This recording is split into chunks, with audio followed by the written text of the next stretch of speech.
어떻게 보내셨습니까? 이렇게 성도님들 한 분 한 분 보면요, 참 바쁘게 보내지 않았나 싶습니다. 저 역시도 이제 주일날 우리 애정 은사님 칠순 잔치 이후에 또 3일 동안 또 성경 세미나가 있어가지고 또 이렇게 바쁘게 보냈습니다. 우리 현아 집사님도 한 달 동안 여러 가지 일 속에 이제는 혼인신고와 함께 남편과 함께 있다가 그리고 또 이제 이렇게 정신없이 보내다가 이제 보내고 지금 이제 오랜만에 좀 여유로운 시간을 갖고 있지 않나 싶습니다. 그리고 또 우리 하은이가 평택 안성 거기에 이제 교회들이 연합해서 여름 성경학교를 했거든요. 여름 성경학교를 했는데요. 금토 1박 2일로 한 걸로 알고 있거든요. 그 여름 성경학교에 참여해서 또 아주 신나는 시간을 또 보내고 왔어요. 사진을 봤는데 동영상을 봤는데 따라올 사람 없습니다. 우리 하음이 따라올 사람 없어요. 그걸 보면서 우리 장로님이 쟤는 운동을 해야 되나 그런 생각도 했었는데 그래서 지난 한 주 동안 참 바쁘게 보내지 않으셨나 싶습니다. 근데 이제는 바쁜 걸 디려하고 이제 오늘은 말씀을 받아야 되겠죠. 기도하시면서 말씀 받는 시간 되시기를 주의 이름으로 축원드립니다. 우리가 지난주에 나눴던 말씀의 제목이 뭐였습니까? 예배는 그렇죠. 회복은 예배에서 시작됩니다. 그랬어요. 우리가 올 한해 주여 우리를 회복하소서 그랬잖아요. 그러면 주여 우리를 회복하소서 해놓고는 예배가 회복되지 않는다. 그럼 말이 안 맞잖아요. 물론 우리가 회복해야 될 건 많습니다. 개인적으로 회복돼야 될 거, 가정이 회복돼야 될 거, 이 교회가 회복돼야 될 거 많습니다. 근데 그 모든 회복 이전에 가장 우선의 회복이 예배인 거예요. 이 시간 나와서 예배 드린 거 중요합니다. 근데 중요한 것은 모든 정해진 시간에 하나님 앞에 드려지는 그 예배 시간뿐만이 아니라 삶에서 하나님을 영화롭게 하고 하나님께 영광 돌려드리는 삶, 바로 예배하는 삶이 돼야 된다는 것입니다. 지난 한 주 동안 예배하는 삶을 사셨습니까? 아멘. 아멘. 분명히 예배하는 삶을 사셨을 걸로 믿습니다. 그리고 또 그 힘 가지고 또 이 자리에 앉아 계시잖아요. 우리가 지난주 잠깐 말씀을 나눴던 것처럼 엘리야 선지자는요, 갈멜산에서 가장 먼저 한 일이 바로 예배를 회복하는 거였어요. 그 예배가 뭘로 우리는 표현됩니까? 제단이죠, 제단. 이스라엘 백성들이 하나님 말씀을 붙잡고 있으면서도 그들이 우상을 섬기면서 하나님 말씀을 떠나버렸어요. 예배가 완전히 무너졌어요. 제단이 완전히 무너졌어요. 그 무너진 제단을 다시 쌓았던 것입니다. 무너진 제단을 다시 쌓으니까 어떻게 됩니까? 3년 6개월 동안 오지 않던 비가 하나님께서 제단에 불을 내리시고 그러면서 3년 6개월 동안 오지 않았던 비가 쫙 내렸습니다. 가뭄이 해결됐어요. 우리는 지난주 말씀을 통해서 이제 개인 각자가 받은 은혜는 다 달라요. 붙잡은 말씀은 다 달라요. 그러나 동일하게 우리가 깨달았던 건 뭡니까? 우리 회복은요, 무너진 예배를 다시 세울 때 바로 하나님이 역사하신다는 것입니다. 그래서 주여 우리를 회복하셔서 첫 번째 바로 뭐예요? 예배 회복인 거예요. 정해진 시간, 바로 이 대예배를 통해서 하나님께 예배, 정해진 시간 수요 금요 새벽 여러 가지 그 시간이 있죠. 그 시간의 회복뿐만이 아니라 삶에서 하나님과 함께하는 그 임만의 축복을 누리는 회복. 그 회복이 먼저 여러분에게 있기를 원합니다. 그 회복 때문에 회복을 통해서 하나님 응답하시는 거예요. 하늘에 불을 내리시는 거예요. 비를 내리시는 거예요. 특히나 우리가 하나님께 방향 맞춰서 예배가 회복될 때 하나님께서는요, 여러분의 삶에도 회복에 응답을 주신다는 거 기억하시길 바랍니다. 그렇다면 예배에서 시작된 그 회복을 어떻게 이어갈 수 있을까요? 연약한 우리는요, 예배를 드린 후에도 다시 넘어지고 또다시 넘어져요. 일어났다가 또다시 넘어져요. 그렇지 않습니까? 그래서 저는 간혹가다 오뚜기라는 표현을 써요. 일어나놓고 다시 넘어지고 일어났다 넘어지고 자꾸 오뚜기 인생인 게 아닌가 싶은 마음이 듭니다. 바로 주일 예배를 드릴 때는 우리가 말씀을 붙잡고 내가 오늘 말씀처럼 이렇게 살아야지, 이 말씀처럼 진짜 말씀 놓치지 말아야지. 오늘 주신 말씀처럼 진짜 기도의 삶을 살아야지. 내 마음과 생각이 지금 하나님께 일치되도록 해야지. 우리 가정이 예배가 회복돼야지. 아, 이젠 살아가면서 내가 직장에서나 친구들 사이에서나 증인돼야지. 이제 내 입술에서 예수 그리스도만 말하노라 결단한단 말이에요. 그리고 막 기도한단 말이에요. 근데 결단하고 기도하는데 어느 순간에 우리가 직장생활 하다가 세상 속에서 이렇게 살다 보면은 어때요? 그 결심이 어느 순간에 생각도 나지 않을 정도로 샥 사라지는 경우가 너무나 많습니다. 여러분 그럴 때 많지 않습니까? 주일날 결심해놓고도 월요일 딱 돼서는 직장생활 딱 직장에 딱 가서부터는 내가 어제 어떤 은혜를 받았지 자체가 잊어버린 경우가 너무나 많아요. 아마 그 모든 거의 대부분의 그리스도인들의 삶이 아닐까 싶습니다. 그러다 보면 또 낙심하게 돼 있어요. 결단했는데 결심했는데 또 안 되면 낙심하게 돼 있어요. 왜냐하면 저 역시도 그러거든요. 이번 주부터는 오늘부터는 내일부터는 이렇게 해놓고도 그게 안 돼요.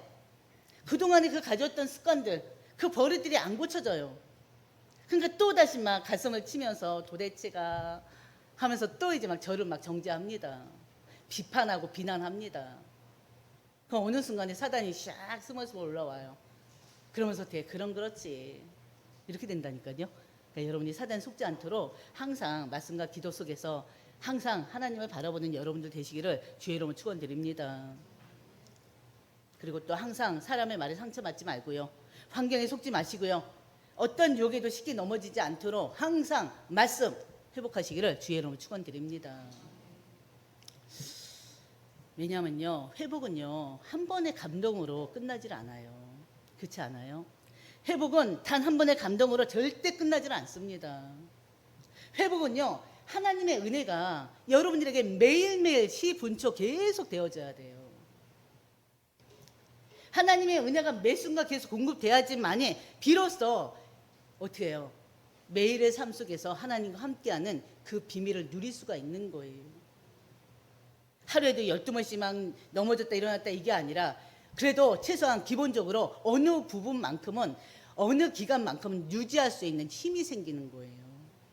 그래서 여러분들에게 다른 것이 아니라 바로 하나님의 은혜를 매일매일 매 순간마다 모든 사건마다 누리시는 여러분들 되시기를 주의 이름으로 축원드립니다. 예배는 분명히 회복의 시작이에요. 지난주 주신 말씀처럼. 그러나 우리의 회복은요 우리의 결심이나 의지로 될 수는 없습니다. 왜요? 우리는 연약한 존재이기 때문에 그래요. 늘 말씀드린 것처럼. 아무리 굳게 결심하더라도 시간이 지나면 우리의 여러분들의 마음은 다시 흔들흔들거리게 돼 있습니다. 그뿐입니까? 죄 지으면 안 되는 거 알아요. 무엇이 그런 일이고 뭐가 잘못된지 안단 말이에요. 그럼에도 불구하고요. 여러분들이 죄의 유혹을 쉽게 뿌리치지 못합니다. 세상의 유혹을, 환경의 유혹을, 사람의 유혹을 쉽게 뿌리치지는 못해요. 그래서요. 우리가 쉽게 넘어지는 일을 반복할 수밖에 없는 것입니다.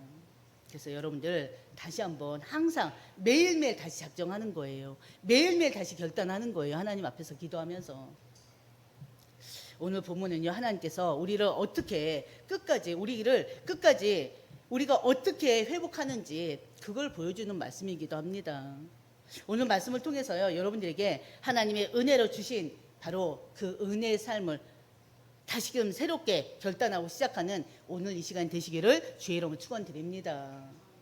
첫 번째 우리가 나눌 말씀은요. 하나님의 은혜는 말씀으로 우리를 깨닫게 합니다. 예요. 말씀을 깨닫게 하는 그 자체가 은혜인 거예요. 여러분들이 말씀을 들었어요. 듣고 끝나는 것이 아니라 그 말씀을 듣고 그 말씀 속에서 깨닫는 거, 깨달음이 있는 거. 그게 바로 은혜라니까요. 12절은요. 우리가 너무나 잘 아는 말씀입니다. 이거는 뭐 여러분들이 안 보고도 외우는 말씀 아닙니까? 근데요, 이 말씀은요, 갑자기 툭 던져진 말씀이 아니에요. 히브리서 3장과 4장 앞부분에 보면요, 앞부분에서 이 저자가 기록한 말씀이 있습니다. 광야의 이스라엘 백성들을 예로 든 말씀이 있어요. 여러분들 이스라엘 백성들 얼마나 잘 압니까? 하나님께 특별히 택한 이스라엘 민족이 어떤 삶을 살았습니까?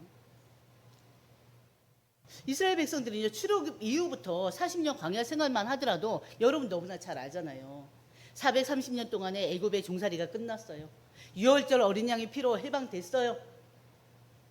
그리고 또 해방된 그들이 이제는 모세를 통해서 하나님은 어떻게 해요? 가나안 땅으로 이끄십니다. 근데 중요한 거 바로 그들에게 하나님은 홍해가 갈라지는 그런 기적을 체험하게 하셨어요. 그것뿐입니까?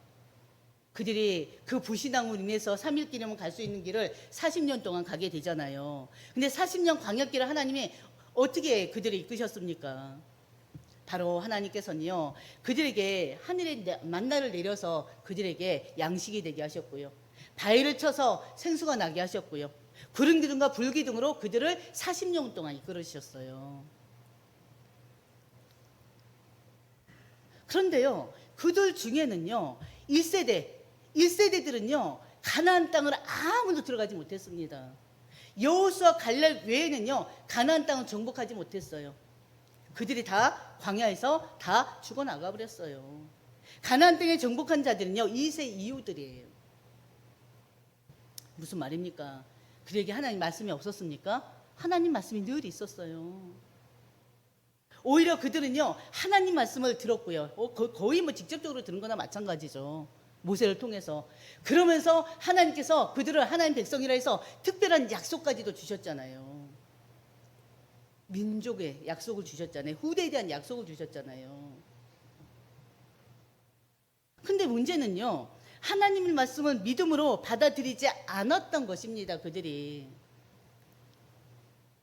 귀로는 말씀을 들었는데 마음으로는 그 말씀을 아멘으로 삼지 않았어요.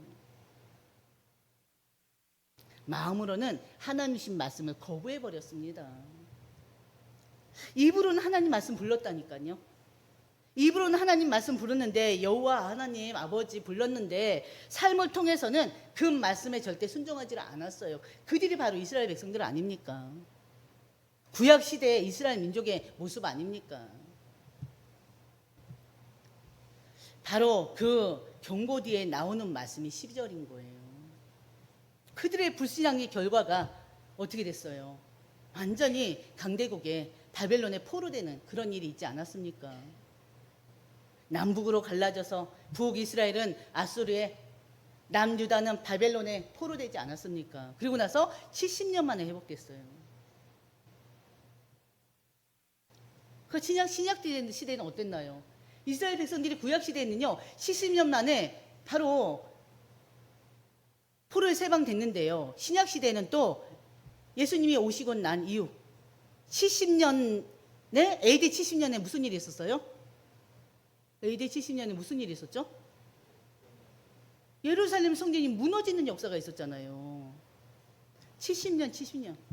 이스라엘 백성들이 포로에서 생활하면서 포로 생활한 지 70년 만에 하나님께서 바사를 통해서 그들을 예루살렘으로 다시 회복하게 하셨고요.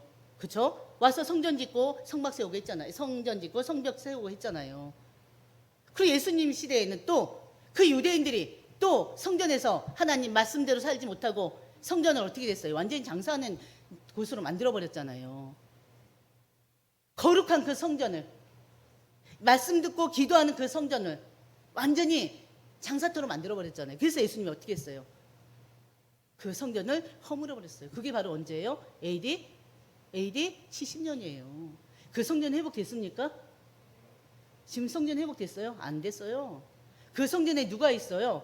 모슬림 성전이 있어요. 무너진 성전에 그 통복의 벽을 붙잡고 유대인들이 지금도 기도합니다. 무서운 거예요. 불신앙은요. 이렇게 무서워요.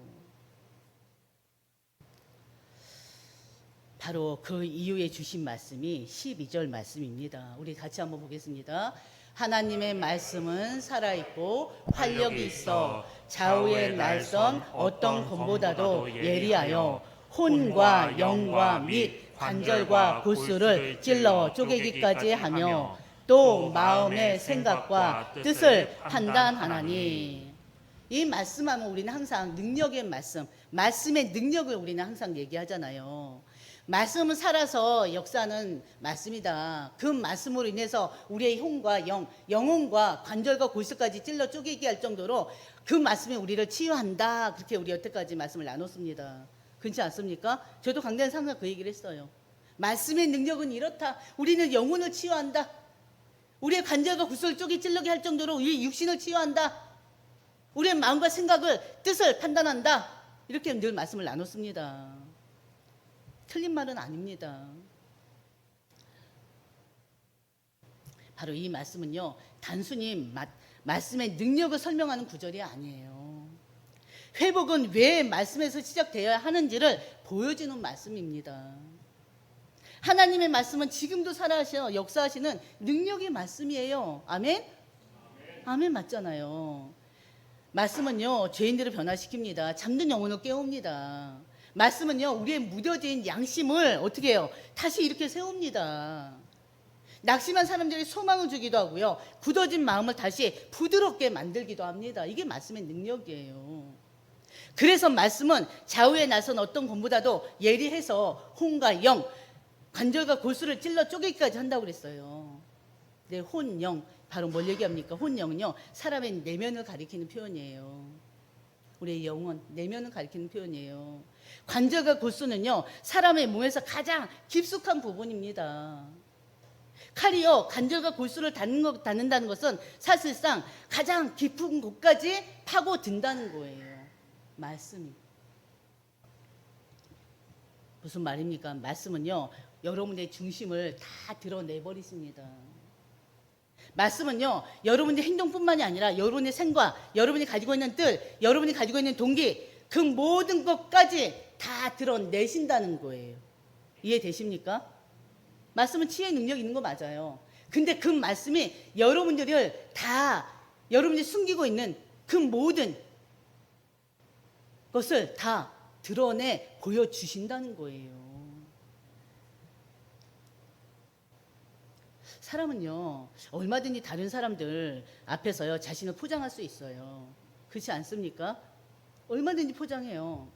경건한 척 하기도 하고요. 또 믿음이 아주 좋은 것처럼 경건한 모습을 보이기도 합니다. 근데요, 하나님 앞에서는요, 그 어떤 것도 숨길 수가 없다는 거예요. 이해되십니까? 13절은 말합니다. 13절 우리 같이 보겠습니다. 지으신 것이 하나도 그 앞에 나타나지 않으니 없고 우리의 결산을 받으신 이의 눈앞에 만물이 벌거벗은 것 같이 드러나느니라. 아멘. 하나님 앞에서는 아무것도 숨길 수가 없다는 걸 지금 말씀하고 계셔요. 만물이 벌거벗은 것 같이, 이거는 벌거벗었다는 거는요, 아무것도 감출 수 없는 상태를 얘기하는 것입니다. 옷을 벗었다는 그 얘기가 아니라 우리가 그 어떤 것도 감출 수가 없다는 거예요. 왜? 하나님은 우리들을 다 꿰뚫어 보시기 때문에. 다른 사람들은 얼마든지 속일 수 있다니까요. 얼굴 생김새도 화장으로 고치기도 하잖아요. 근데 중요한 것은 하나님 앞에서는 그 어떤 것도 숨길 수가 없다는 것입니다. 성경의 인물들을 한번 볼까요? 우리 아담 너무나 잘 알잖아요. 아담이 하나님 말씀에 불순종했어요. 그 불순종의 죄를 짓고 어떻게 했습니까? 동산나무 뒤에 숨어버렸어요. 숨는다고 안 보이나요? 다 보여요. 가인은 어떻습니까? 가인은요, 동생 아벨을 죽여버렸어요. 하나님께 제물을 드렸는데 내 제물은 받지 않고 동생 아벨의 제물만 받아서 바로 그 시기 질투 때문에 그 하나밖에 없는 동생을 죽여버렸습니다. 그래놓고 뭐라고 합니까? 아벨이 어디 있느냐 하니까 뭐라고 그래요? 내가 동생을 지키는 자 아닙니까? 그러잖아요. 아벨을 죽이고 나서요, 그가 어디 있는지 모른다고 변명합니다. 다른 사람들은 속을 수 있어요. 하나님은 안 속아요. 사울왕은 어떻습니까? 자신의 불순종을요, 백성들의 탓으로 돌리기도 했습니다. 다윗은 어때요? 여러분 너무나 잘 알잖아요. 다윗이 인생의 최고의 실수가 뭐였습니까? 밧세바와의 사랑이잖아요. 밧세바의 죄를 감추기 위해서 어떻게 했습니까? 너무 악한 일을 했죠. 누굴 죽였어요? 밧세바의 남편 우리아를 죽였잖아요. 그 일로 인해서 그 다윗이 일생이 완전히 어떻게 됩니까? 늘 죽고 죽임에 쫓기는 신세가 되어버렸어요. 자녀들까지도 하나님께 쓰임받지 못하고요. 왕자리 가지고 서로 싸우고요. 그렇게 우리의 불신앙과 죄악은요, 그 다음에 어떤 문제로 몰고 올지는 몰라요. 그래서 우리는 하나님 앞에 선한 자들이 돼야 돼요. 근데 우리 힘으로는 안 된다니까요. 우린 연약하고 죄를 지을 수밖에 없기 때문에. 그래서 하나님의 은혜가 필요한 것입니다. 하나님 앞에서는요, 우리가 그 어떤 것도 숨길 수가 없습니다. 다른 사람을 속일 수는 있고, 가족도 속일 수 있어요. 교회 성도들도 속일 수 있어요. 심지어 자기 자신도 속일 수가 있어요. 그러나 하나님만큼은 속일 수가 없습니다. 그래서 여러분들이 하나님을 두려워해야 되는 거예요. 우리의 행동뿐 아니라 우리의 마음, 생각, 우리의 동기, 그리고 우리의 목적, 바로 우리의 모든 상처와 죄까지 하나님은 다 알고 계셔요. 다 보고 계셔요. 그러나 말씀은요, 우리를 회복시킵니다. 그걸 기억하셔요. 하나님께서 우리의 모습을 다 보고 계시고요. 때로는 우리의 그 내면을 막 완전히 드러내버리십니다. 다른 사람들이 볼 수밖에 없게끔. 바로 우리에게 창피 주기 위함입니까? 아니잖아요. 우리의 모든 죄를, 우리의 속을 드러내실 때는 바로 뭐 때문이에요? 우리 정죄하기 위함이 아니고요, 회복시키기 위해서. 여러분 몸 아프면 병원 가잖아요. 병원 가면 뭐합니까? 의사가 청진기만 들어대는 게 아니죠. 검사를 하잖아요. 어디 아프다면 그 관련된 검사들을 다 하잖아요. 하고 나서 어떻게 합니까? 검사하고 병을 정확하게 진단하고 나서 그 다음에 처방을 해요. 그렇지 않습니까? 그 다음에 치료를 시작해요. 마찬가지예요. 하나님 먼저 말씀으로 우리를 진단하시는 거예요. 말씀을 주고 여러분의 상태를 보십니다. 무슨 말인가? 내가 가진 죄는요, 어떤 경우라도 합리화시킬 수가 없다는 거예요. 회복은 어떻게 됩니까? 하나님의 은혜 속에서, 말씀 속에서 회복돼야 됩니다. 시작되는 것입니다. 하나님 먼저 말씀으로 우리를 깨닫게 하시고요, 회복의 길로 인도하시는 분이십니다. 그렇기 때문에 말씀을 듣다가 마음이 찔릴 때는요, 피하지 마시고 바로 하나님께 회개하시길 바랍니다. 하나님 원하시는 건 회개거든요. 여러분들의 회개거든요. 그리고 또 우리가 말씀을 듣고 찬양을 하다가 내가 지은 죄가 떠오를 때는 어떻게 해요? 정직하게 하나님 앞에 나오시길 바랍니다. 주님, 이것이 제 모습입니다. 주님, 제 힘으로는 이 죄를 이길 수가 없습니다. 하나님 앞에 서는 것이 바로 은혜예요, 은혜. 아멘. 은혜가 뭐라고요? 하나님 앞에 바로 서는 거. 은혜는 우리 죄를 덮기 전에 먼저 우리의 죄를 깨닫게 합니다. 그래서 여기서 또 하나의 질문이 생겨요. 그럼 우리의 죄가 이렇게 드러난다면 우리가 어떻게 하나님 앞에 설 수가 있겠습니까? 바로 이 질문에 대한 답이 14절입니다. 은혜는요, 예수 그리스도로 우리를 붙드십니다. 예수님은 대제사장이십니다. 14절 보면요, 그러므로 우리에게 큰 대제사장이 계시니 승천하시니 곧 하나님의 아들 예수시라 그랬어요. 우리가 믿는 도리를 굳게 잡을지어다. 이 말씀에서 가장 중요한 것은요, 그러므로입니다. 12절과 13절에서 하나님 말씀은요, 우리의 죄를 드러내신다고 그랬어요. 우리의 상처를 드러내신다고 했습니다. 우리는 거룩하신 하나님 앞에 설 수밖에 없는 죄인임을 하나님 말씀하셨습니다. 만일 13절에서 끝났다면요, 죄인으로 끝났다면 바로 우리는 두려움과 절망 속에 살 수밖에 없어요. 그러나 하나님은요, 우리의 죄를 드러내시기만 한 것이 아니라 우리를 버려두지 아니하시고 우리에게 은혜를 주신 것입니다. 하나님의 죄인을 정죄하기 전에요, 죄인이 하나님께 나아갈 수 있는 길을 먼저 주셨어요. 그 길이 바로 뭐예요? 예수 그리스도입니다. 바로 오늘 본문은요, 예수님을 큰 대제사장이 부릅니다. 구약시대에는요, 백성들은 마음대로, 구약시대에는요, 바로 성막과 성전이 있습니다. 그 성막과 성전이 바로 뭘 얘기해요? 하나님의 임재를 뜻하죠. 근데 중요한 것은요, 하나님의 임재를 상징하는 지성소가 있는데요, 그 지성소는 일반 사람이 들어갈 수가 없습니다. 제사장도 들어갈 수가 없어요. 누구만 들어갈 수 있습니까? 대제사장이 1년에 한 번 들어갈 수 있어요. 휘장으로 딱 둘러쳐 있는데요. 그 지성소에를 대제사장만 1년에 한 번 대속죄일에 바로 자신의 죄를 그리고 또 백성들의 죄를 대신해서 피를 가지고 하나님 앞으로 들어가는 것입니다. 그것은요, 죄인이 자기 힘과 공로로는 절대 하나님께 나아갈 수 없음을 보여주는 거예요. 근데 예수님은 누굽니까? 구약의 어떤 대제사장들도 비교할 수 없는 대제사장이에요. 구약의 대제사장은요, 사람이 만든 성전에 들어갔지만요, 예수님은 어떻습니까? 예수님은 죽음을 이기시고 부활하신 후에 하늘로 오르셔서 하나님 보좌에 있는 참된 성소로 들어가셨습니다. 이게 달라요. 구약의 대제사장들은요, 해마다 같은 제사를 계속 반복해야 했어요.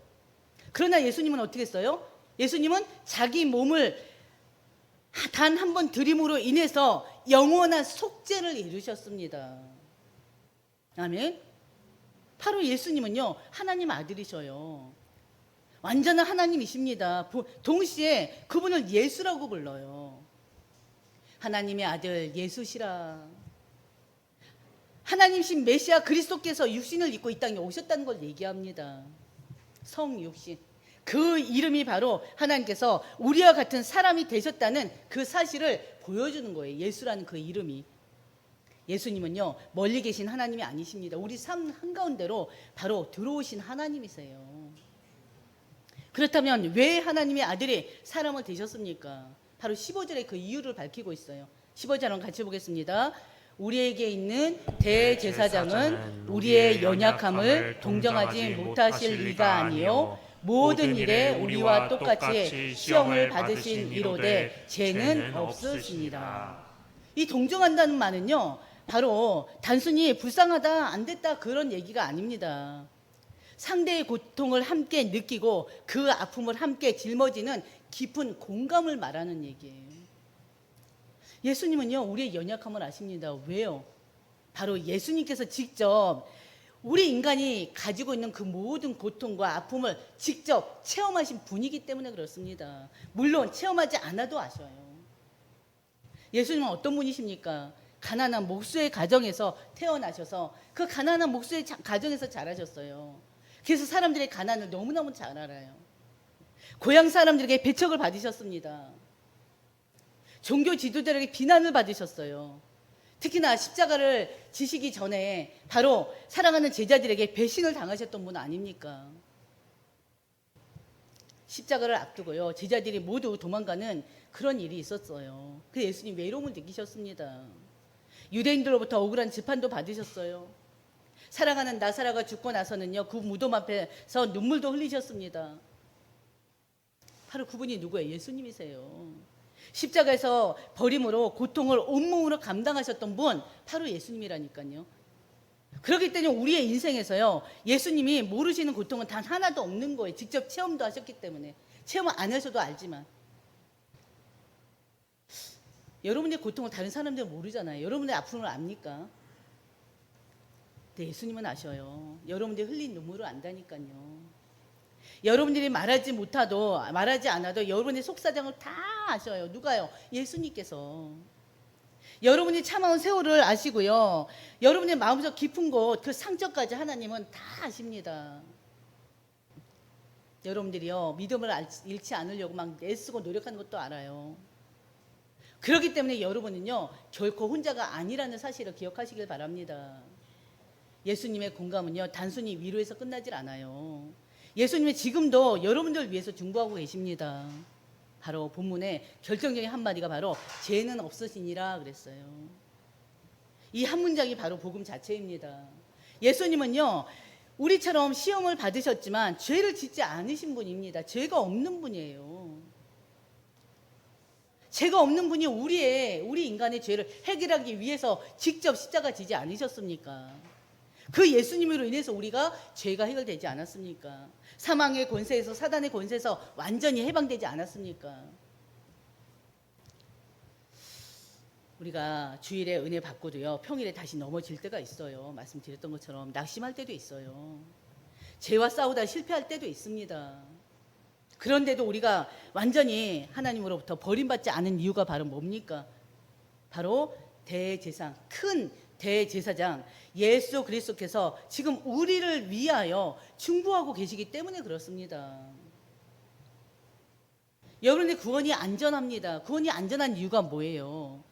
예수께서 여러분을 끝까지 붙들고 계시기 때문에 그렇다니까요. 그래서 이 사실을 기억하시길 바랍니다. 사람들은 나를 몰라요. 내 아픔도 몰라요. 내 사정도 몰라요. 근데 하나님, 우리 아버지, 예수 그리스도께는 다 아시는 거예요.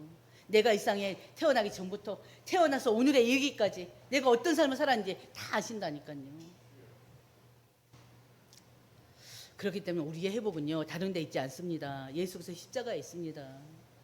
지금 여러분과 함께 하시는 그 예수 그리스도, 여러분들과 항상, 여러분에게 항상 시선을 꽂으시고요, 여러분의 모든 상황을 보시면서 중보하시는 그 예수 그리스도께 있는 거예요.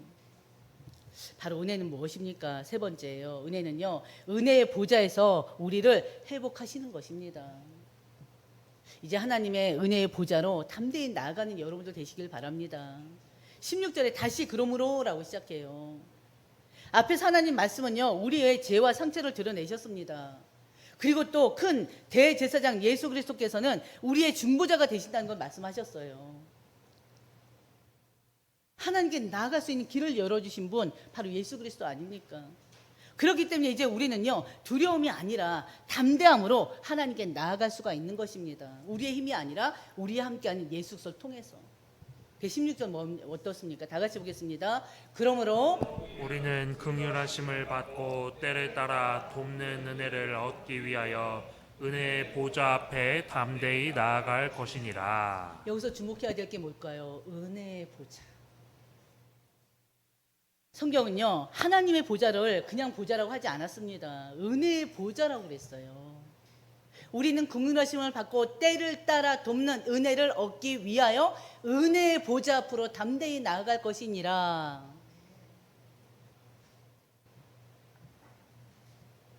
왜 그렇습니까?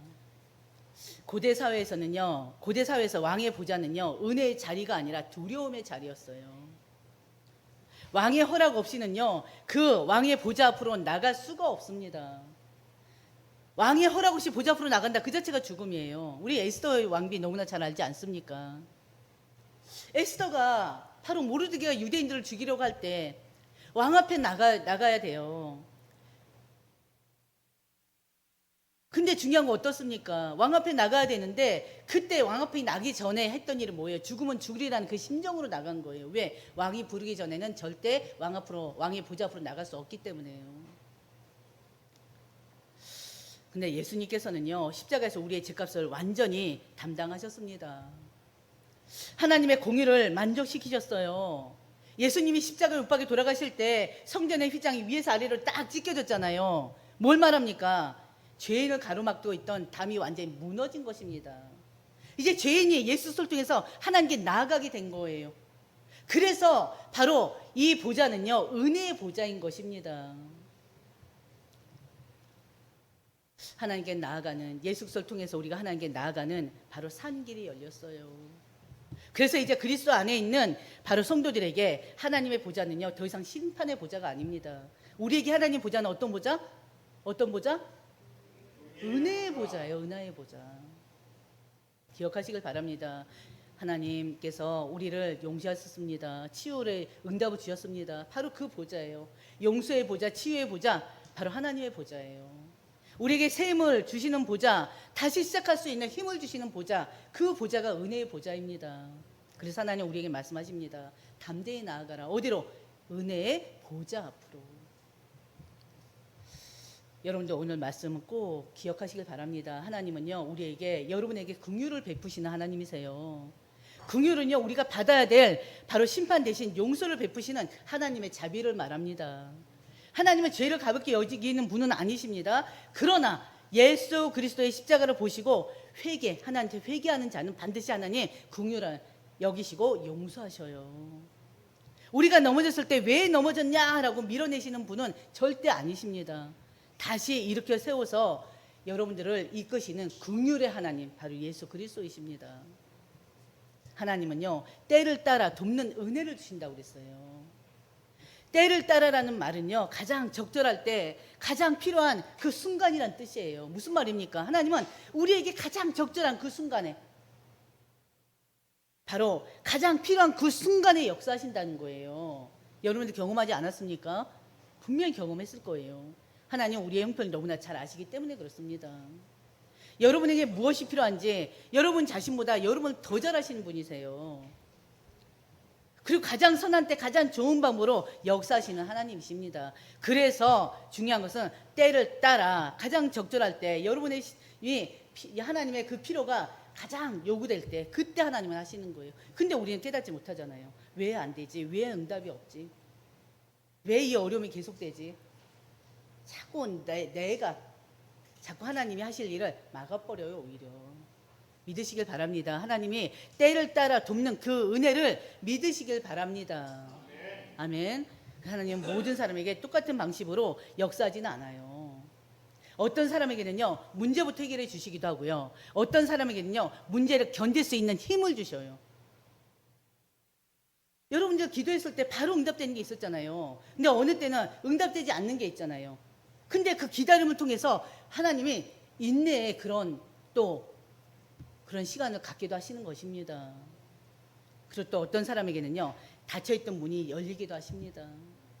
어떤 사람에게는요, 잘못된 길로 가지 않도록 문을 완전히 막아버리시기도 해요. 어떤 사람에게는요, 또 다른 좋은 사람들을 보내기도 합니다. 또 어떤 사람에게는요, 말씀 한 구절을 마음에 새겨주시기도 합니다. 또 어떤 사람에게는요, 설명할 수 없는 평안을 주시기도 해요. 그래서 여러분들이 기도할 때 각각의 받는 은혜가 다 다른 거예요.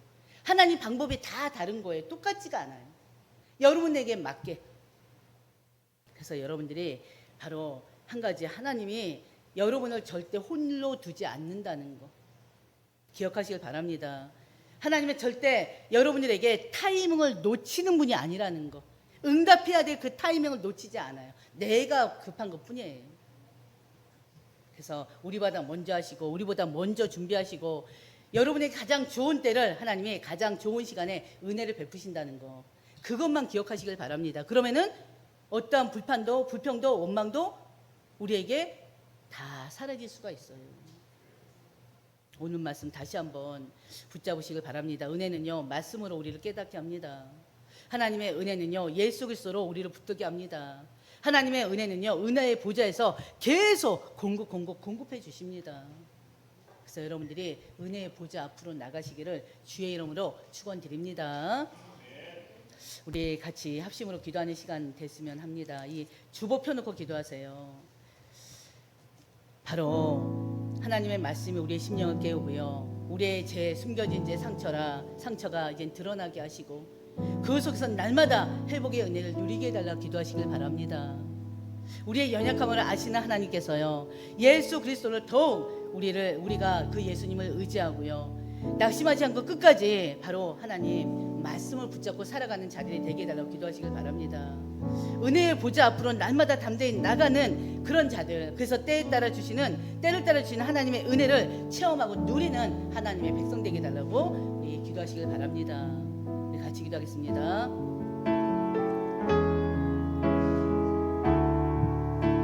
아버지 하나님, 참으로 감사합니다.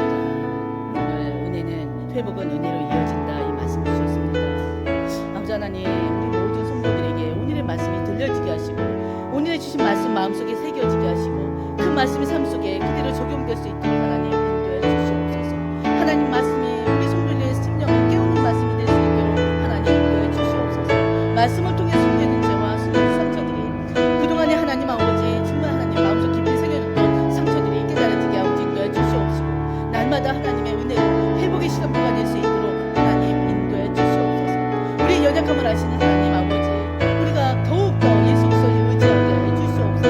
어떤 상황 속에서도, 어떤 문제 속에서도, 어떤 갈등 속에서도 낙심하지 않도록 하나님 인도해 주시옵소서. 끝까지 하나님 말씀을 붙잡고 하나님 안에서 임만의 축복을 누리는 모든 하나님의 백성들 될 수 있도록 하나님 인도해 주시옵소서. 우리 모든 성도들에게 은혜의 보좌 앞으로 나아갈 수 있도록 하나님 인도해 주시옵소서. 그래서 때에 따라 돕는 하나님의 은혜를 경험하고 체험하는 승리의 삶을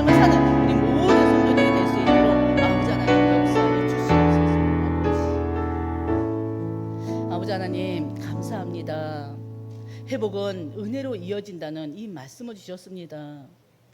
우리 모든 성도들에게 하나님 말씀 가운데 임하게 하여 주시옵소서. 먼저 예배가 회복될 수 있도록 하나님 인도하여 주시옵시고, 그 예배를 통해서 하나님과 함께하는 그 임만의 축복을 우리 모든 성도들이 누릴 수 있도록 하나님 인도하여 주시옵소서. 하나님의 우리의 모든 사정을 아십니다. 우리의 연약함을 아십니다. 우리의 아픔을 아십니다. 고통을 아십니다. 지난날의 모든 하나님 아버지 우리의 삶을 하나님은 다 알고 계십니다. 그러면서 우리 하나님은 우리와 함께 하십니다. 때를 따라 돕는 은혜를 하나님의 정확한 시간표 가운데 우리에게 응답으로 주십니다. 하나님, 우리 모든 성도들에게 조급하지 않게 하여 주시옵소서. 하나님의 사랑을 알게 하여 주시옵소서. 하나님의 그 사랑, 그 진심을 알게 하여 주시옵소서. 하나님의 함께 하심을 통해서 외롭지 않게 하여 주시옵시고, 하나님의 그 큰 사랑을 마음에 품고 늘 감사 넘치는 삶을 사는 우리 모든 한 사람의 성도들이 될 수 있도록 하나님 인도해 주시옵소서. 오늘 들은 말씀 여기서 끝내는 것이 아니라 다시 묵상하고 다시 듣고 다시 묵상하고 그 말씀을 붙잡고 기도하는 우리 한 사람 교회 모든 성도들이 될 수 있도록 하나님 인도해 주시옵소서. 이 모든 말씀 우리 주 예수님의 이름으로 기도드립니다. 아멘.